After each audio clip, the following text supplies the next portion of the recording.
Hello everyone, this is Rena Yuan, and welcome to Monster Loves You. I played a couple routes on this one, but it was a while ago, so I don't really remember. Help me begin your story. How does it go again? Long ago, deep in the forest, monsters called whale mist. That's right, long ago, nestled in the heart of the forest was monster village of Omen. You were born from slime that holds the memory of monsters known for actions and attitude. You're not awake yet, but soon your first eye will open. Your simple dreams will give way to life itself. You dream of fighting and eating and screaming, facing frightening enemies unafraid, protecting innocent monsters. Fighting and eating and screaming. Rah! Your body is turning and twisting, growing solid in the middle of a green vat of green slime. It's time to be born. Okay. Be born. You awaken in the searing season, when the sun shines strongly overhead. Your eye is open. You're a morsel, just barely born. You float in the spawning vat. Dozens of other morsels are exploring, flailing, and stealing food from each other. We're gonna try and swim. Another morsel swims towards you. It opens its mouth to show you a set of small, sharp teeth. It bites you. What? This is intolerable. Stop that biting. You pause, unable to believe that another morsel is trying to eat you. After a moment, you snap out of it and move again. Nom nom nom. Ah, you rip into the violent morsel. It has fangs, but you have claws. Rah! You first snarl. Excellent. When the fight is over, you're chewing on the other morsel's eye, which is all that remains. Serves him right. Splash, flutter, splish, squick. Another morsel is too weak to swim properly. It's sinking towards the bottom of the spawning vat. Can we eat it? Too bad. This shit happens. You watch the half-formed baby monster slip beneath the surface. It begins to break apart. We're gonna continue being ferocious. This is a ferocious run. You darted and rip a chunk out of the slimy body. It's good. So delicious, in fact, that you find yourself eyeing other morsels. The strong as well as the weak. Belly's full, though, so they're safe for now. You have grown too big for this spawning vat. You must move on to the next stage of life and become a monsterling. Got any advice? You're gonna get into some trouble, which is great. Exercise your bravery, cleverness, ferocity, kindness, and honesty. What kind of monster will you be? Indeed, to the Prude Cave and adventure. We've got 8 days. What kind of adventure do we want? Elder Marinus leads you and some other monsters to a secluded grotto at the back of the cave. What's all that high up on the wall? It's a rusty iron cage. There's something inside it. Sticks and rocks, maybe? It's a collection of bones. Marinus says this is a human skeleton. If you can get out of the cage, you may play with it. Look at the cage. Cage rests on a ledge several monsterlings high and only one monsterling wide. The lock rested away long ago. A frayed rope hangs from the bars. We're gonna tip the cage over.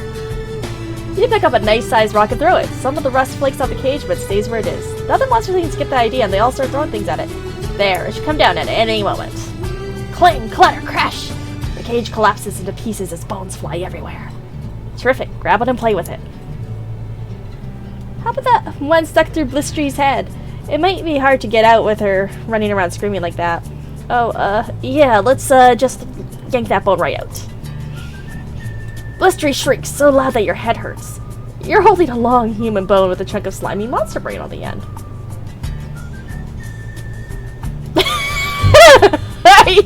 In a brain. You devour the piece of Blistry's brain. You feel a little smarter. She struggles away to rest and heal. Okay. Sorry, Blistry. Mystery! Smark sits quietly by himself in the furthest, darkest corner of the cave. He's slumped and deflated, like a float pod missing half the gas inside.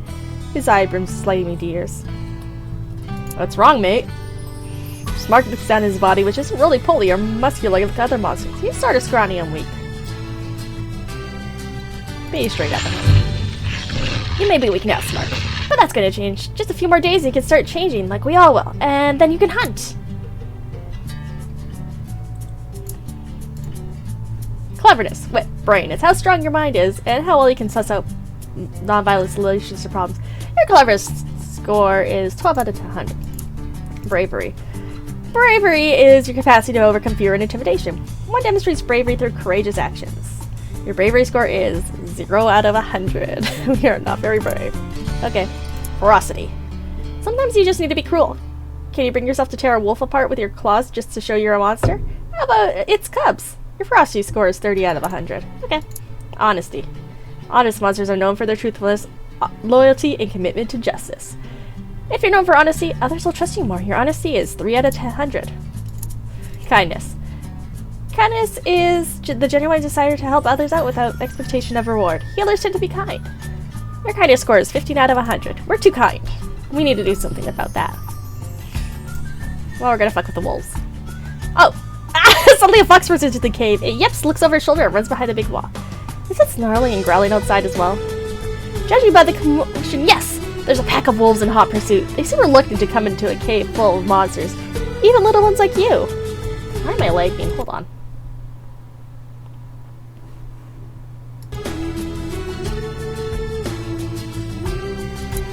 We're gonna attack the wolves.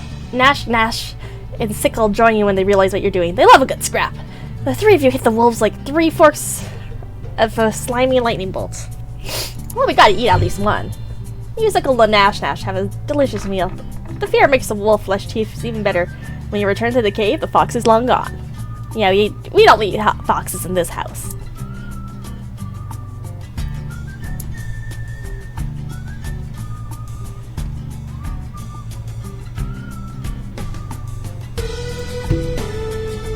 Hamrog, an adult monster, sleeps in a big pile of monster meat. Everyone is comfortable. Watts giggly sticks life in all 4 of Hamrig's nostrils. Hamrig's eyes shoot open as he starts to choke. Watts shushes you with a threatening scowl. I'm not afraid of Watts. You jump on Hamrig's head and knock some of the lichen loose. He squeals and gasps, and remember that he can breathe through his mouth.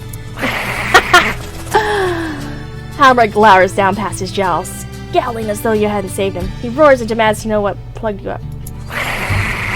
Blotz did it! Hamrig thanks you, grabs Blotz and sits on him. Oh, Blotz's breath wishes out and he can't inhale again. Hamrig stays there for a good long while.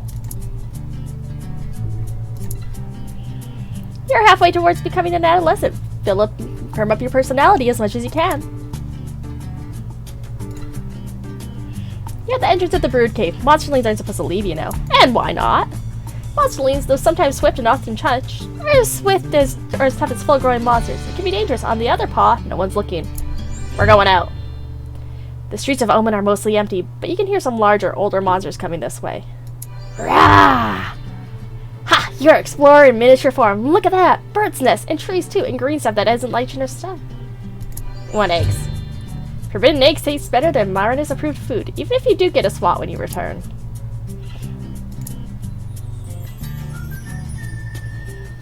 Rats. Some other monsterlings are stuffing slime and mushrooms into a rat's mouth. Nash Nash invites you to enjoy the fun. It's gonna kaboom! It takes 13 mushrooms and a whole lot of slime, but eventually the rat pops like a big filthy blister. You all have a good laugh. I'm a monster. I'm not here to be cute. You notice a puddle of glowing slime at the back of the cave. It pulses like a heartbeat. Watch shoves you towards it, daring you to eat it. Don't be like a human baby. Fine! You creep close and swallow a mouthful of the slime. It doesn't even taste like normal slime. It's dissolving everything else in your stomach.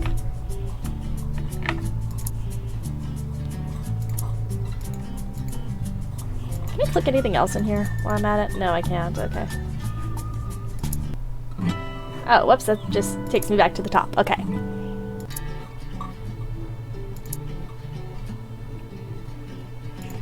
We're gonna dig. Gobclaws pulls you to the side tunnel. There's something under there, she says, pointing to a huge pile of bat guano. Will you help me dig it out? Sure. We are smart. Gobclaws starts digging on the left and you dig on the right. She's right, there's something solid under all this poop. Dig deeper, get stinky, and beat Gobclaws whatever it is, or work together with her. No, we're gonna beat her. I'm still not very smart. You cover several animal squalls, a very surprised snake, and youch! A tiny little metal blade. It's a tiny human knife. Mine. Godpose looks at the skulls and other random objects to show her, shaking her head. I'm sure there's something metal in there, she says. Nope, it's mine. Godpose digs for a while longer, but all she finds are more skulls. Oh my, you wake up and find that you're no longer a monsterling, you're growing up. Elder Marinus calls the oldest monsterlings to gather in a group. You're one of the oldest ones now, so you should join them. She looks grave. I'm worried. We're gonna sneak. You squeeze behind a big boulder at the back of the cave. There's a wide tunnel behind it, big enough for an elder.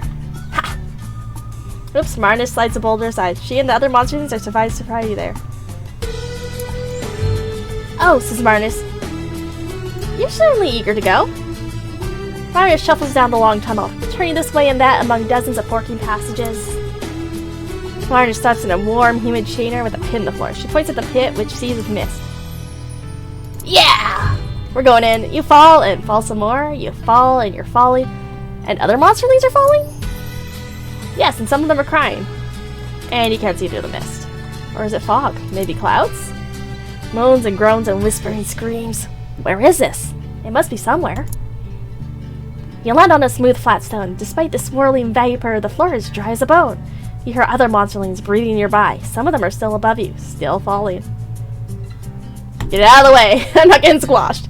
You join some of the monsterlings at the edge of the mist. There's some more passages out here than you can count.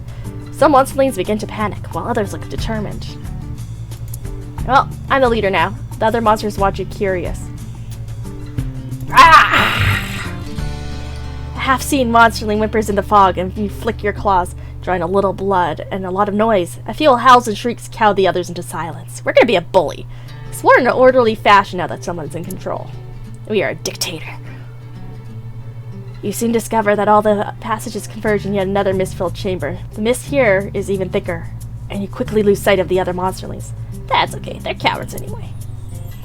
The chamber swirls with mist, smoke, fog, vapor. Except it's not any of those things. It's ghosts, hundreds of them, large and small, and they're everywhere. Spooky. One by one, pale ghosts begin to turn their attention to you. Their eyes glow different colors. We're not moving. The ghosts speak in many voices, all hollow and distant in all unison. They ask you, do you fear? No. You scream and leap. The ghosts are insubstantial, swirling around your claws like nothing at all. Nothing at all. Stupid spectral monsters. They laugh at you and prove that they're not entirely untouchable. Then tendrils of mist circle your throat and begin to squeeze. I guess I'll pass out. Here's how you're doing. We're really ferocious and somewhat brave. Yep. You wake up inside a well-appointed hovel. This is your home now. Well, we live. Birds, snark.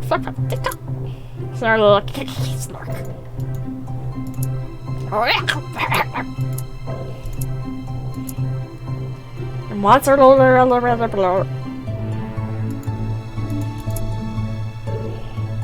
I love my oven mitts. We're going into town. Today's a holiday. Poke the Bear Day. Monsters have been planning pranks for days. You all head out to the Bear Caves. Let's do it! You join the crowd of monsters shuffling, walking, skipping, and scuttling through the woods. Soon you have reached the caves. The bears are already outside, waiting and watching. We're gonna chase a bear into a thorn bush. This is what we do best. Growling, you steer a surprised bear straight into some blackberries and then trip and fall in yourself. Ouch! When you catch up, you find the bear happily eating berries. Unacceptable! Get that bear! Other monsters watch and nod as you kick the bear back out of the thorn bush and then chase him, whipping him with blackberry vines. Okay then.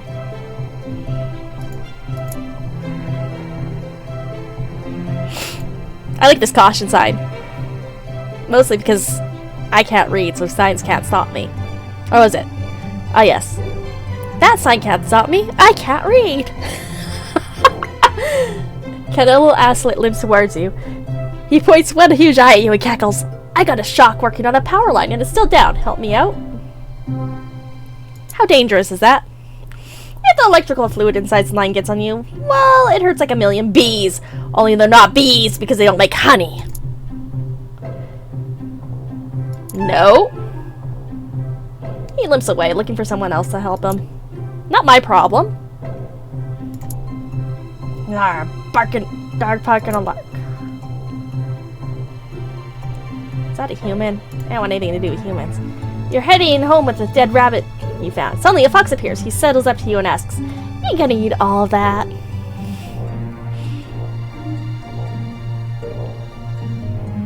Well, you're clearly no ordinary fox. True to tradition, the fox, who is indeed magical, rewards your kindness with a small pile of cookies. Foxer doodles. That's right, always trust a strange fox when it asks you for something. We're mystical. Also, we really just want to eat your liver.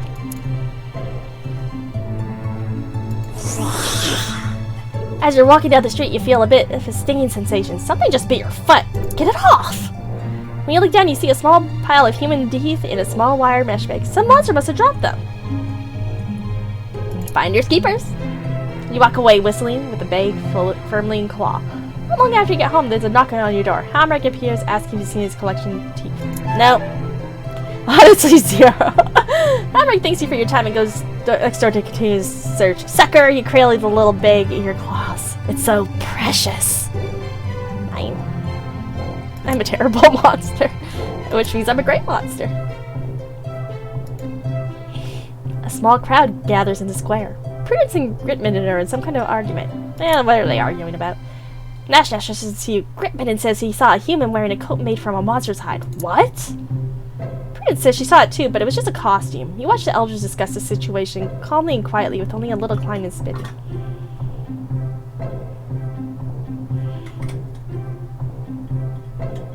Yeah, humans are spooky. Later on, you hear there was a huge fight, which Prudence barely won. Several younger monsters like you were seriously slashed up in the fight, even though they were just trying to get away.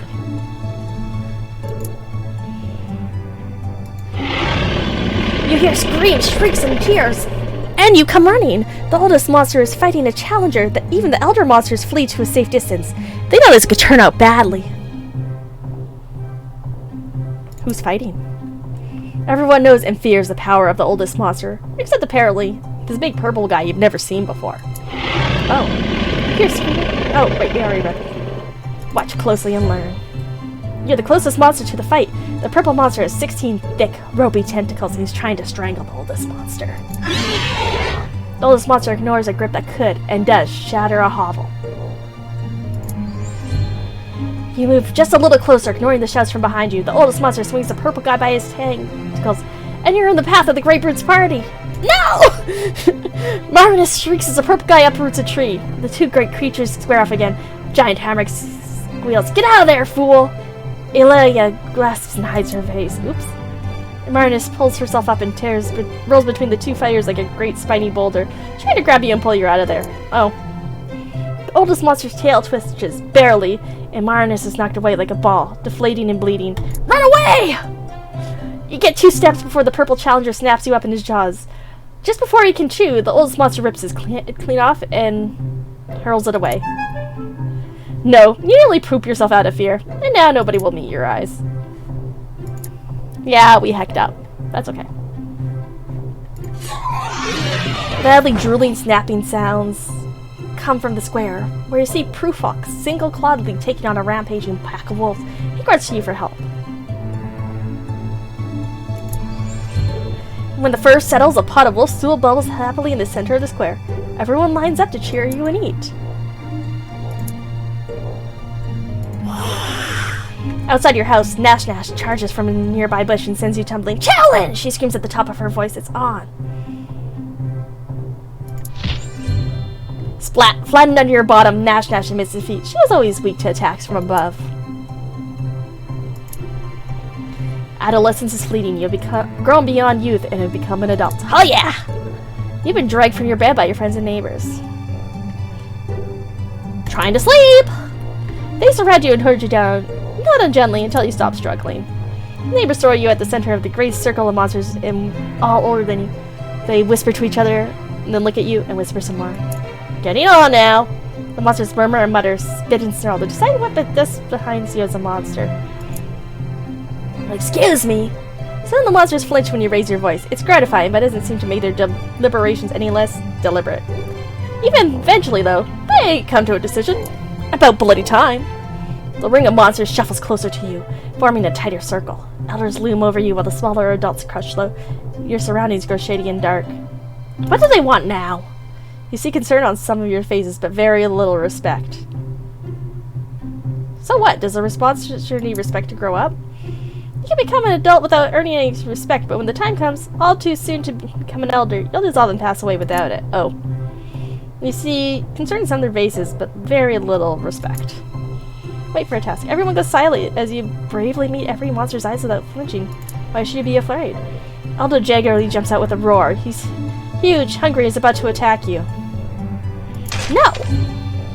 You wait calmly for Jaggery. He opens his maw wide enough to eat you up in one bite, then gives you a silly little kiss. Everyone cheers. Ah, yeah.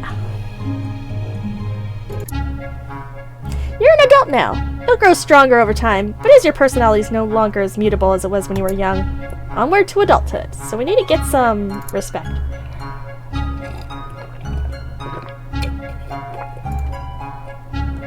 Wild chickens are back in season, as delicious as they are mean. They're all loose within the wild mist, and monsters are all hunting them down. Let's get some chickens. Deep in the woods, you're looking for a chicken scratch when you literally stumble over a head guarding a cluster of chicks. Hang clucks and caws at you. Yeah, we're gonna fight her. Little clucky makes you blood turn cold. You seize the great hand and fight until you're a mess of both feathers and blood. Victory is savory. Nash Nash cheers so hard that 2 chickens she hasn't killed yet escape her claws.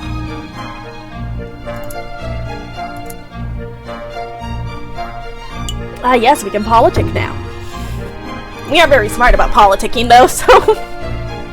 We sit with Nash Nash and Gobclaws on a tattered red blanket, eating cookies and talking about artifacts. Gobclaws sighs. I really like artifacts. I want a nice big collection, but it seems I can never find any good ones. You and Nash Nash exchange glances. Glance! Nash Nash runs a claw around the handlebars of her little scooter. You both know some good spots. You open your mouth, but gasps as Nash Nash kicks you hard. Ugh, why? Nash Nash whispers, that'll be less stuff for us. I don't care if you have less stuff, but if I do, you're in big trouble. She pokes you with the claws to make her point. Fine. You change the subject and talk about the cookies instead. Tasty things these. They come from a human garbage can, in fact. Later on, you and Nash Nash walk into Omen with a few new trinkets. Gobclaws rests her chin on her pinchers and sighs. Explore the whale mist. The spine doctor has asked you to catch a special fox. It limps, she says, and it coughs. I need it quickly, if at all. Why does she need this fox? The spine doctor swats you with one prickly arm. There's no time for questions. Get the fox or don't. No. You refuse to help the doctor. She scowls and goes looking for another monster to do her building. Okay. Sorry, I don't fuck with foxes. You take the lead on a hunt in the whale mist, but you become separated from the group. Suddenly you catch a scent of something. There! Within that thicket, rumor has it that especially large, clever snake tricked Nash Nash, biting her, made her sick for days. It's right there, waiting, watching. Time to eat it! You slowly creep up on it, sharpening your claws. Suddenly you stop. A footprint in the dirt is clearly from Nash Nash's foot, and that's definitely dried monster blood around it. I'm the trap. After a warm afternoon in the forest pretending to not look around, you begin to yawn. You wait for what seems to ages. Maybe this is too subtle. Stay the course. The snake does come to you. That wakes you up fast. It drops on you from an overhead tree branch, and you catch it with its claws, impaling it so it can't wrap you in its coils. Oh. That's quite a kick. When you come to, the other monsters are carrying you through Omen in an impromptu victory parade. Politic. Nah. We're an adventuring monster. Flock of geese are in the square. No honk can talk honk about that at din. Nash just screams, last one to drive them away is that loser. And she's on that human scooter she found.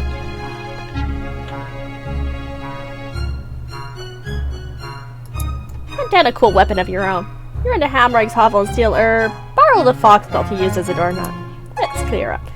Walking down your head, you run towards the geese, growling and yipping, and the geese swarm you. Uh-oh, you can think of 2 good options.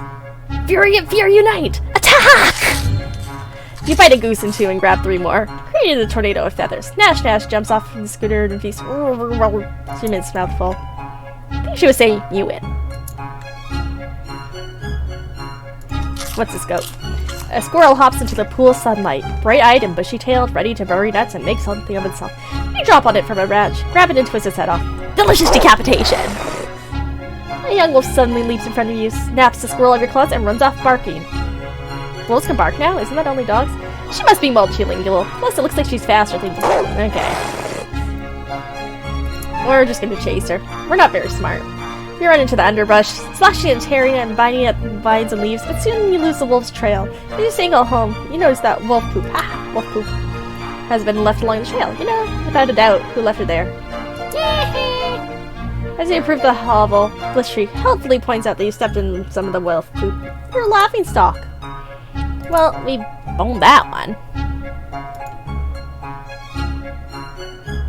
You're bringing home a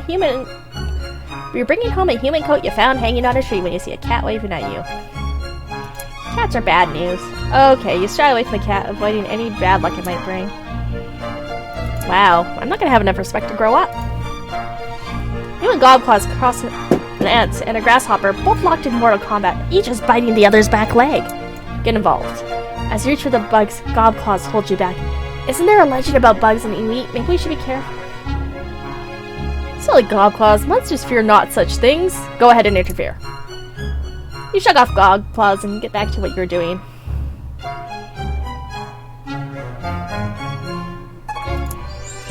You're gonna divide the wheat between them. You make a file for each insect. They stop fighting and take their share, glaring at each other the entire time. Gobclaws says, at least you didn't squash them in the middle of their story. I was very tempted to, Gobclaws. Incredibly tempted. How fucking Critmen are arguing in the street for a cat. They both want kitty croquettes for lunch. Sounds yummy, so what's the problem? Balfrog says he caught the cat, but Gritman says it was in his larder before it got out. Both monsters turn to you as a neutral party to decide. Finders eaters. Later, Balfrog offers you and Gritman the whisker dropping, by way of thanks to you and apology to Gritman. And yes, the drippings. Thank you. Delicious.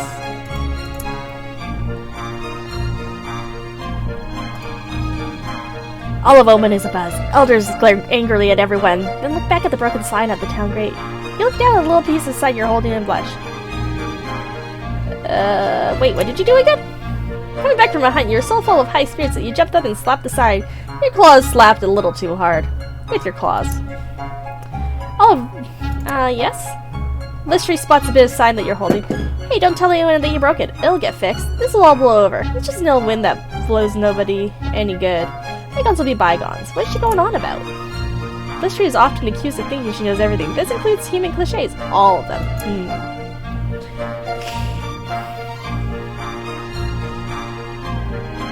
Blistery says, I can take care of this. Look, I took a bit of the side too. We can slip some into Virok's hair when he isn't looking. Nobody ever believes him since he's always lying and stealing things. Nah, we did it.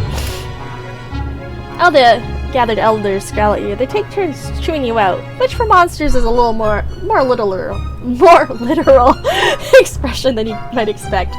Ragged and bloody, you creep back to your hovel to heal. Ouch. You take solace in the fact that your honor is intact. You messed up, but you told the truth, and everyone will remember that.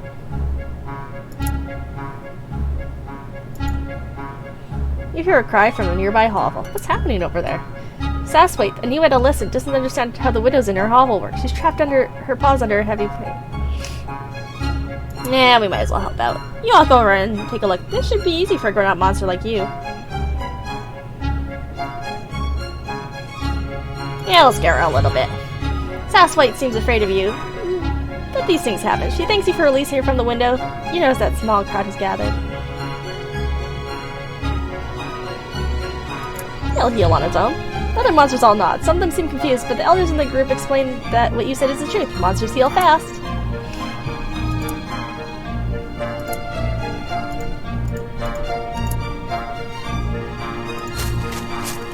You're following a deer in the forest, where the trail comes to an abrupt end just in front of a cave entrance. The hoofprints look strange, like the deer doubled back, walking backwards in his tracks. It's a trap. Okay, so what do you do about smart monster? Turn the trap against the deer. You walk into the cave and find Hamrake taking one of his famous naps. The huge monster is known for his irritability when he's awakened. A twig snapped in his bushes. The deer is fleeing. You're gonna wait. You wait and wait, but the deer has slipped away like a shadow. Aww. A pack of monsters set out to capture the honey bees. A special swarm that carries his hive along with it in small pieces. The sweet odor of rich honey everywhere as along the coast cheers. Onward! History says, me first, and I'm not sharing either. It's every monster for herself today. Nash nods and flexes her claws as everyone splits up. Lurk. You take a nap in the shadow of fig trees. Awakened by the approach of buzzing wings, you jump into the swarm and escape with a delicious honeycomb. Yes! You come upon a scene of hundreds of frogs all gathered on a stream bank. They're ribbiting back and forth in what is clearly a debate of some kind, watched by a stork. What are they arguing over? Half of the frogs surround a log as though this is their leader. The other half are huddled at the feet of the somewhat bemused stork. Wait and listen. You try as you might, you can't translate their croaks into intelligible language, but they do start jumping up and down the log. The stork takes a long step and impales 3 frogs on its beak. It throws its head back, tosses the frogs into the air, and snaps them up. Ugh! The other frogs flee. The bird devours several more of the slugs. Might as well eat the stork. You're growing old, my friend. Your body is very soft and you drip slime everywhere you go. It's hard to leave your hovel. We don't have enough respect. The doctor tells you that your time is almost up. You'll soon reach the end of adulthood. You'll either ascend to elder status or dissolve into slime. Can you do anything, Doc? The spine doctor says there's a treatment that might prevent your dissolution. The treatment involves an extract taken from the tentacle ferns that grow in the whale mist. Following the spine doctor's directions, you go and enter the whale mist in search of a tentacle fern. Common these work. You wade through a thicket of sticky coils, lighting the brush against your hide until one latches firmly in place. That means it's right. You snip at the fern with your claws. What's that sound? It's a little monsterling trying not to be noticed. We're gonna chat. The little monsterling asks, why are you dripping so much slime? You look behind you and see a drippy of goopy fluids. We'll explain it. The monster seems terrified at the thought of dissolving. She says, it's not fair. Animals live much longer than we do, and humans even still. It's natural, though. It's nothing to fear. You remind her that this is a cycle of life, and that's always been this way. We carry in us the remnants of thousands of monsters who came and went before us. She seems reassured. I'll explain this sentence. You point back towards Omen. It's not over for everyone. If the other monsters respect you enough, you can live on as an elder to share your wisdom and directly help and care for the monsterlings. I'd like to do that. Is that what you're going to do?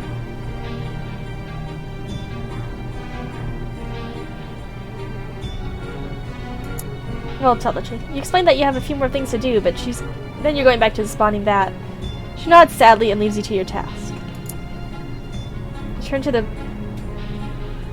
spine doctor with the tentacle fern. She takes it from you. Nah, you know what? We don't need it. The doctor smiles as you turn to leave. So you accept your fate. That's for the best. A group of elders is waiting at the door of your hovel. They've seen your drippings. They know it's time for you to dissolve or ascend. We're probably going to dissolve, but that's okay. The elders of Omen surround you at the spawning vat. They built a fire beneath a small cauldron. Your body is squishy and down.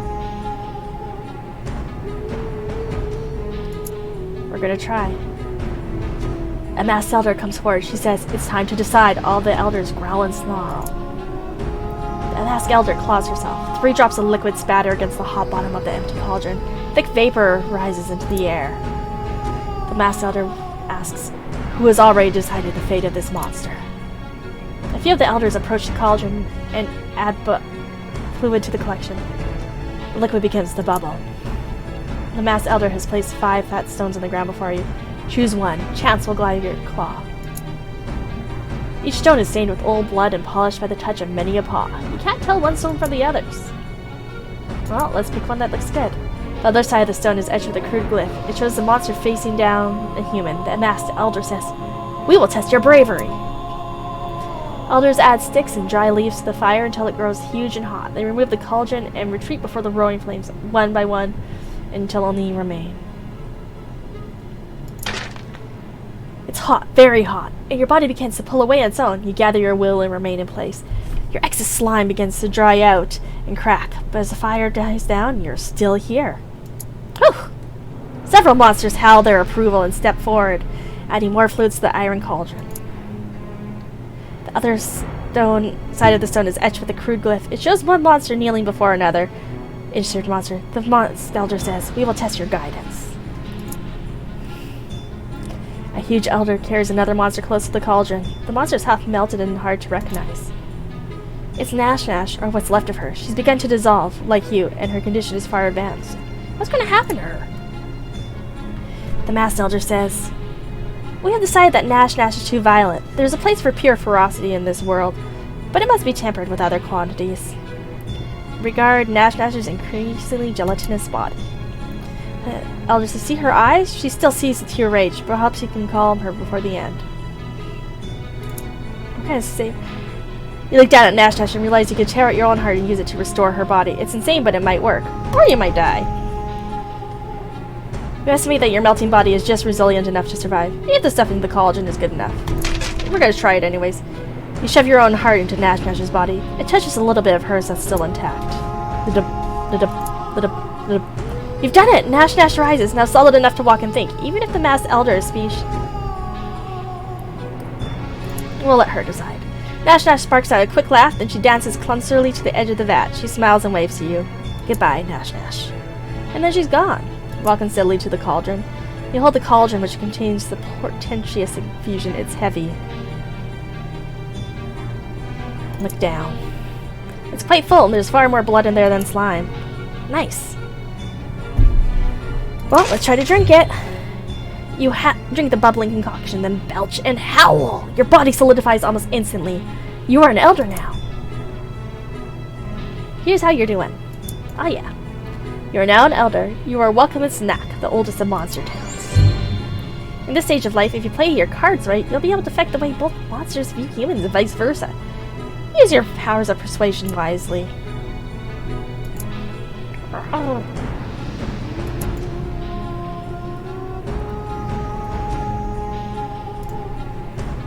Sneak up to an open window. A human sits in an overstuffed chair. Her back is to a desk covered in, wait a minute, with maps, with red X's on them. They're showing off locations of the monster towns alongside a badly drawn sketch of a monster with a knife stuck through it. What to do?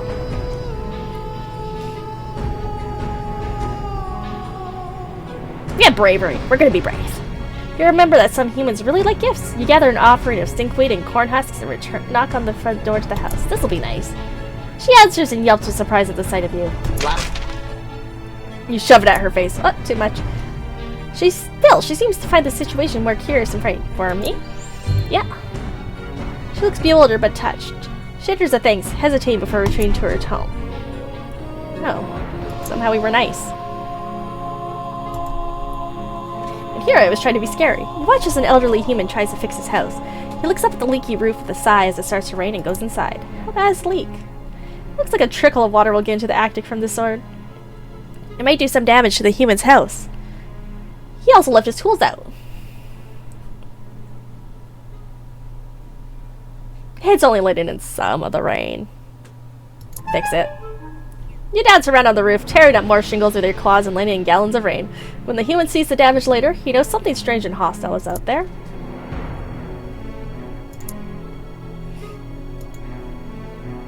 Elder Gobclaws rages at the other monsters.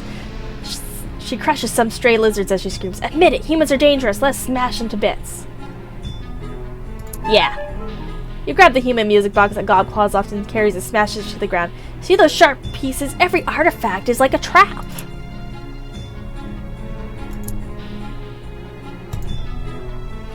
Elder Riddy wants to stop using electricity from the humans. It's making us less monstrous, he explains. It is a human thing thrown through. You know a little bit about electricity. You shuffle forward and raise one claw, clearing your throat. Oh, the elder should look. Riddy says, do you agree with me? No, we have to show how violent it is. You leap up and grab an overhead electrical line, ripping it open. Sparking black fluid showers to the ground. You dance in it, surrounded by a halo of weird energies. That'll show him. Indeed, the elders back away slowly from your terrible display. They clap and cheer as you black out. Riddy changes his plan to using electricity as a weapon.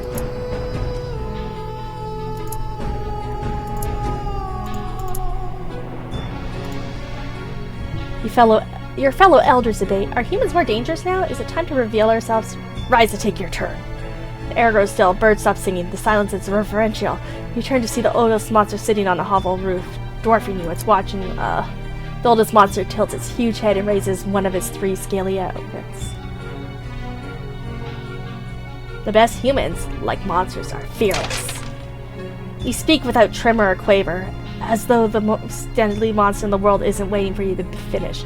When you're done, the oldest monster is gone. You didn't even notice. Everyone murmurs and nods at your words, impressed. You're just concluding a thrilling speech to the other elders. Finally, something goes smoothly. Snork, snork, rah, rah, rah. What in smack is that noise? Old Hamrock fell asleep in the middle of your speech. Again, his pig-like snout and 4 nostrils gives his snores a poignant yet thunderous quality. Cough gently. You'd have better success whispering at the moon. Hamrock keeps snoring. Talk louder to be heard over the snoring. Hamrock wakes up. He looks around and says, you know, humans are pretty nasty. They sharpen rocks and cut things with them. Also, they kill each other all the time. Yeah, but I have authority. You thrash Hamrock with ease. He's big, but slow these days, and never less than half asleep. You further words on human development fall in a crowd of nervous but receptive monsters. Because I can't read. You're investigating a stack of crates in an alley. You hear a shriek, screaming boxes! Wait, it's a small child. He runs in, followed by 3 slightly larger ones. The small one jumps behind the crates to hide, next to you.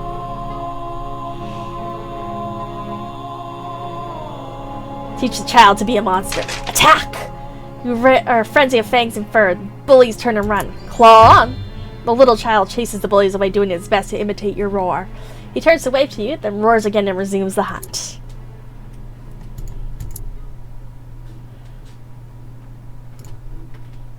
You see bolts of lightning hit a strange rod on a roof and investigate. Inside the house, you hear someone shout, "Live! Live!" followed by maniacal laughter. You listen at the window and hear a maniacal round. This human is building a creature out of other humans. Dead humans. That sounds familiar. This could be fun. You knock on the door. The human lets you in and nods with a crazed look in his eye. He shows no fear. Odd. We're gonna help. You explain a few things about the slime and the power of monster physiology. The human takes notes and thanks you. He's welcome. Later, you hear that his creature's done quite a bit of damage at Carmen. They're not happy. Yeah, but I did it for science. Mopsy Moral outlines a plan for defense against the humans. Fruitcake, I've seen it, friends. The humans offer each other, but no one wants it. Oh, she does. Must be, goes on. If they fear so, then it must be a weapon. Perhaps a deadly poison. One we can steal and turn against the humans if we need to. Yes, let's anchor the humans by stealing their little cakes. Here's the point that Mopsy is able to organize a squad of sneaky elders to go steal fruitcakes the next time they're in season. You carefully avoid volunteering for the foolish errand. Not on to stir the pot a little, or bake the cake.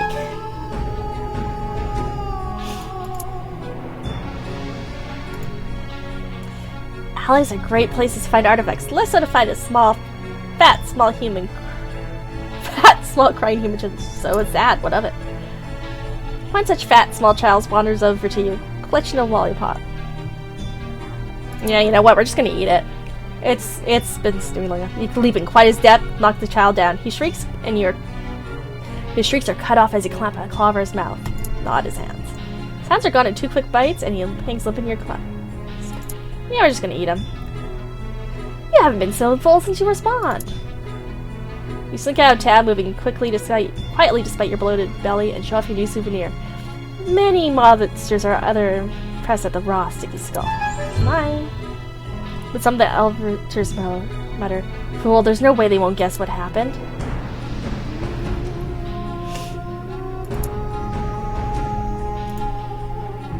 What is this place? You're in a dark, dank, woody room that smells like old jaggery. Mosey on in. Humans sit at a long counter and drink what looks like a foamy cider. They seem sad and a little confused. Ah, a drinking place. After a bit, you see that there's a stool open, so you climb up and plop down on it. One of the humans starts muttering about his problems. Throwing contest! At the crash of exploding glass, the humans turn and really see you for the first time. One of them staggers forward to attack. For some reason, they're all kind of slow. You escape easily. We're just causing problems now. The spine doctor looks up from her current patient She's working a human knife free of a younger monster's ribs. Humans are dangerous.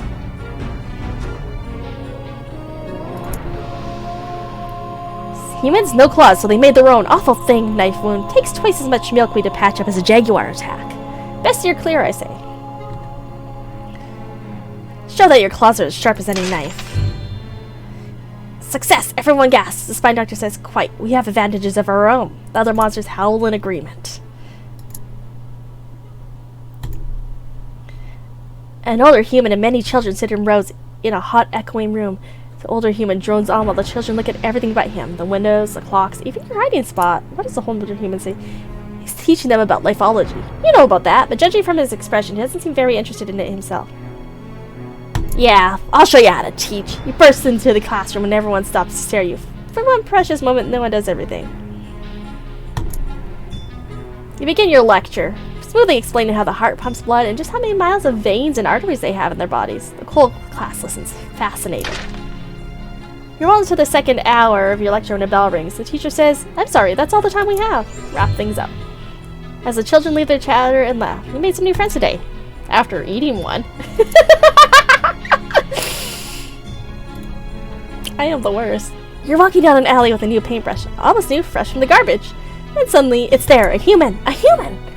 Its face is red and angry and it's coming right at you. Angry humans are bad news. The human growls in a deep voice. You came to the wrong neighborhood, monster. I'll teach you a lesson, good and proper. Yeah, where's good scruff? You puff up your body and say where you are. The human lurches closer to you, but doesn't attack yet. The human waits. You keep standing still and it notices your paintbrush. Monsters don't paint, do they? Yeah, I'm actually quite good at it. You brandish the brush or the flourish and indicate you know how to use it. Human wanders off, shaking its head. Damn this thing. As you walk through the important square, you think on your past. Life hasn't always been easy, but you've built up your reputation. You're quite well respected. Well respected indeed. It saddens the most progressive elements of monster society, but the truth is this. Too many monsters violently fear and loathe humans, then like and admire them. Meanwhile, human sentiment is still mostly stacked against monsters. Humans just don't like you that much. Some humans hate you. Sadder in your reverie, a terrible commotion erupts. Elders and younger monsters alike are milling about in the great mob. Smark glides by overhead. Whistling alarm. Blistery interrupts her friend. He says the humans are on the move and heading towards Omen. The oldest monster rises from the waters of the 8-armed lake and wades onto shore. It bares its claws and everyone moves out of reach. Looks like we're in for some pain. Half the monsters are afraid. The other half want to fight. The whole mob seems to be waiting for a strong leader to emerge and tell them what to do. We can fight them! You are well respected, so you're appointed general of all monster forces. Your forces advance on the humans gathered at the meadows to the north. Be as competent as you can. You marshal all of your intelligence and try to conceive of a daring assault on the humans. And we don't have a lot of cleverness, so we'll try it anyways. You did it! The humans are caught off guard and their outer guards are slaughtered en masse. The remainder begin to flee. Darn straight. You watch them run. You feel sure that they'll be back. Even if you only kill the soldiers, someday their children will come to you. Yeah, that makes it interesting. The end. It just happened just as you feared. More humans came, and more, and still more, and the war goes on without end. Yeah, fight forever, I guess. Maybe I should have slaughtered all the humans. Well, that's it for Monster Loves You. Obviously, there's a lot more endings. As you can see, I've gotten the neurosurgeon one. And Universal Prosperity as well. And there's a bunch other I haven't actually gotten yet. Because I haven't played through it that much. But it's a pretty fun game. I do recommend it. As you can see, there's a lot of paths to take and options. And it'd kind of be a waste for me to go through them all. Definitely when it's not exactly an expensive game, and I think you would enjoy it. Anyhow, thank you for watching, and this is Rena Yuan signing off. Goodbye!